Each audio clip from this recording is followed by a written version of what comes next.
여러분 안녕하십니까? MBC 뉴스입니다. 수백 명이 이유도 없이 죽어간 형제복지원 사건에 대해 부산시가 처음으로 피해자들에게 머리 숙여 사과했습니다. 피해자들은 아직 용서할 준비가 안 됐다며 철저한 진상규명을 요구했습니다. 송광무 기자입니다. 1975년 문을 연 한국판 아우슈비츠 수용소. 불황인 단속을 명분으로 3,000명 이상의 시민이 감금됐고 강제 노역과 폭행으로 500명이 넘는 사람들이 이유도 없이 목숨을 잃었습니다. 하지만 국가 차원의 진상조사는 여전히 안개 속에 있는 상황. 국가폭력의 당사자 중 하나인 부산시는 30여 년 만에 피해자들 앞에 고개를 숙였습니다.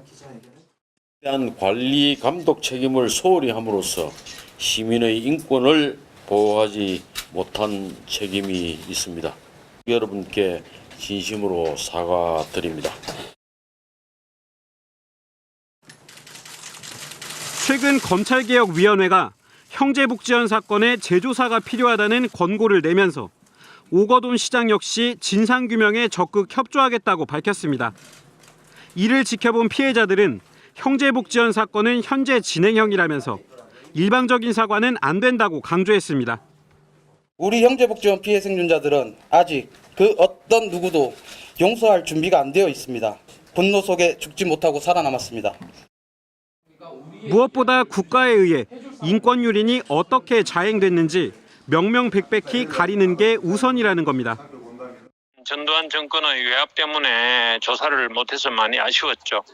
그의 잘못된 역사를 정리하고 한 걸음 더 전진하는 데 큰 의미가 있다고.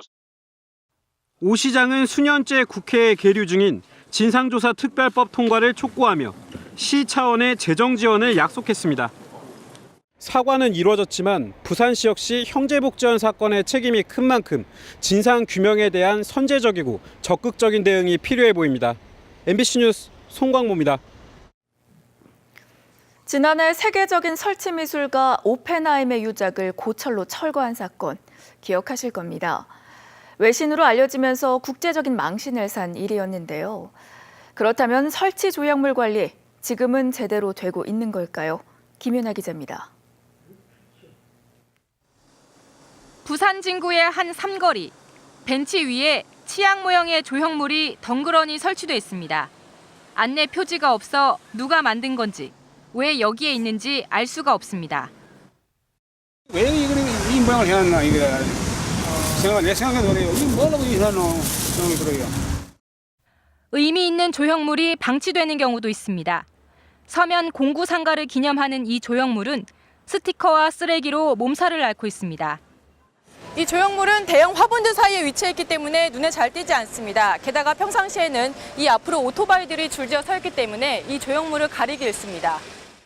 예전에 공구상가에 있던 그 역사잖아요. 어떻게 보면은 그런 거를 좀 시민들이 좀 뭐 알 수 있게 좀 잘 보이는 곳에 내두는 것도 나쁘지 않다고. 바닥엔 무언가 뜯긴 자국이 선명합니다. 통행 많은 이면도로에 장식품을 깔았다 민원에 떠밀려 철거한 겁니다. 그러니까 차가 지나갈 때마다 그거를 파이프고 긁어대는 거라. 전부 실패했다 이거. 유엔 조각공원도 사정은 마찬가지. 녹이 슬고 군데군데 지저분하게 벗겨져 있습니다. 통행로에 조형물이 세워지다 보니 만지고 밟아 훼손의 위험이 높습니다.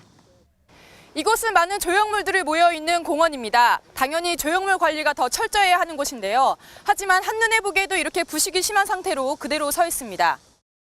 부산의 공공조형물은 지역별로 많게는 99개까지 설치돼 있지만 지자체마다 사후 관리는 뒷전입니다. 데니스 오펜하임의 유작 꽃의 내부를 고철로 철거하면서 조형물 관리 소홀에 대한 비판이 거셌지만 관리 강화를 위해 조례만 개정했을 뿐 달라진 건 없습니다. MBC 뉴스 김윤아입니다. 여야 부산시당 위원장에 40대 현역 국회의원들이 나란히 취임하면서 변화를 예고하고 있습니다. 취임하자마자 18개 지역구를 직접 챙기면서 분주하게 움직이는 모습인데요. 부산 정치에도 새바람을 몰고 있을지 기대가 됩니다. 이만희 기자입니다. 한 달 간격을 두고 나란히 여야 신임 부산시당 위원장으로 선출된 전재수, 김세연 의원. 전재수 의원은 20대 총선 더불어민주당 부산 돌풍의 주역으로, 김세연 의원은 최연소 3선 국회의원이자 야당 개혁파 선두주자로 불립니다. 한 살 터울, 40대 두 시당 위원장의 닮은 점은 개혁과 협치. 전재수 더불어민주당 시당위원장은 취임하자마자 구청장과 지방의원들을 잇따라 만나 민생 챙기기를 주문했고, 부산의 시급한 예산을 반영을 하고 부산의 시급한 현안을 잘 해결할 수 있도록 부산시당이 적극적으로 역할을 하겠습니다. 김세연 자유한국당 시당위원장은 18개 지역구 당협 사무국장 회의를 소집해 직접 조직을 추스렸습니다. 소상공인 자영업자분들을 위해서 무엇을 할 수 있을지 시민들과 함께 귀를 열고 또 팔을 걷어붙이고 이 정부에 대해서 촉구할 것은 강하게 촉구하도록 하겠습니다. 대한민국 정치, 이대로는 안 된다는 점에 공감하는 여야 시당위원장. 어느 때보다 여야 간 협치가 절실한 시점에 90년대 학번 국회의원들이 부산 정치 개혁의 선두에 섰습니다.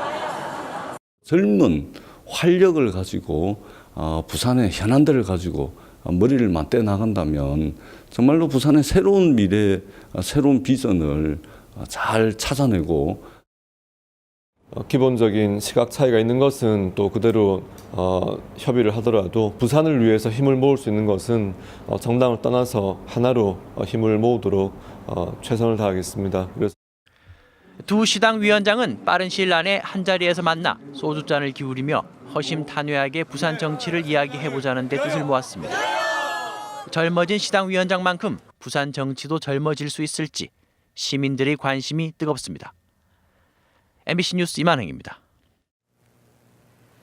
43년 전 영국으로 입양됐던 한 여성이 경찰의 도움으로 버려진 자신을 돌봐줬던 여성을 찾게 됐습니다. 지난 14일 오후 3시 43살 조순희 씨가 사회복지사와 함께 대문 앞에 버려져 있던 자신을 돌봐주고 해외 입양까지 시켜줬던 한 여성을 찾고 싶다며 경찰에 도움을 요청했습니다. 경찰은 43년 전 인적 사항과 집 주소를 근거로 자갈치 시장 일대를 6시간 동안 수소문한 끝에 77살이 된 할머니가 된 홍모 씨를 찾았습니다. 조 씨는 당시 홍 씨의 도움이 없었다면 지금처럼 성장할 수 없었을 것이라며 홍 씨에게 감사의 뜻을 전했습니다. 부산시가 시장이 당연직으로 맡던 민간위원회 위원장직을 시민에게 돌려주기로 결정했습니다. 부산시는 민간조직위원회 자율성과 독립성 보장을 위해 우선 부산국제어린이청소년영화제, 부산국제단편영화제 등 4개 위원장직을 민간에 이양한다고 밝혔습니다. 또 부산시장이 당연직 위원장을 맡던 나머지 10개 위원회에 대해서도 단계적으로 민간에 넘길 예정입니다. 부산 지역 2019학년도 4년제 대학 수시 모집이 마감됐습니다. 부산에서는 부산대가 3,064명 모집에 44,469명이 지원해 평균 13.2대 1의 경쟁률을 보여 부산 4년제 대학 중 최고의 경쟁률을 기록했으며 경성대가 8.4대 1, 동명대가 7.4대 1 등으로 지난해보다 경쟁률이 상승했습니다. 반면 최근 대학 기본역량진단에서 역량 강화대학으로 분류된 한국해양대와 동서대 등 5개 대학은 지난해 비해 경쟁률이 하락했습니다. 남부경찰서는 대통령 비선 실세를 사칭해 모 대학 교수에게서 수억 원을 가로챈 혐의로 66살 A씨를 구속했습니다. A씨는 지난 2013년 6월부터 3년 동안 모 대학 교수 61살 B씨에게 접근해 자신이 박근혜 전 대통령의 최측근으로 청와대 비서관으로 추천해주겠다고 속여 2억 원을 받아 챙긴 혐의를 받고 있습니다. 영도경찰서는 전화금융사기 피해자들에게 접근해 돈을 받아 조직 총책에게 넘긴 혐의로 24살 A씨를 구속하고 나머지 1명을 불구속 입건했습니다. 이들은 지난 7월 말부터 보름 동안 서울과 경기, 대구 등의 보이스피싱 피해자 5명에게 금융감독원 직원을 사칭해 접근한 뒤 7천만 원가량을 가로채 조직에게 전달하고 수수료를 챙긴 혐의를 받고 있습니다.